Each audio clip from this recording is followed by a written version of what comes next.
ఇవాల్టి మన special recipe వచ్చేసి ఆంధ్ర స్టైల్లో గుమ్మడికాయ ఆనపకాయ పులుసు. ఈ రెండిటి కాంబినేషన్లో పులుసు ఇలా చేసుకున్నట్టయితే చాలా రుచిగా ఉంటుంది. ఇప్పుడు గుమ్మడికాయ ఆనపకాయ పులుసు తయారు చేసుకునే ఆ ప్రాసెస్ చూసేద్దాం.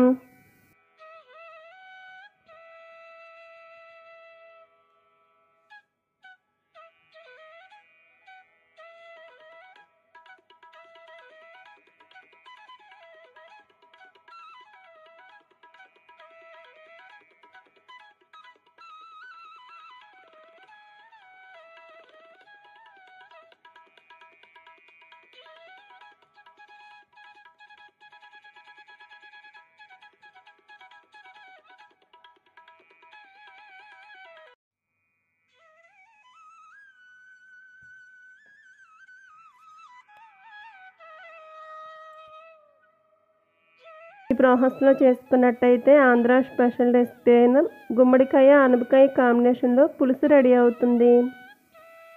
ఇలా చేసుకుని ఈ పులుసు తీయగా కారంగా పుల్లగా చాలా రుచిగా ఉంటుంది.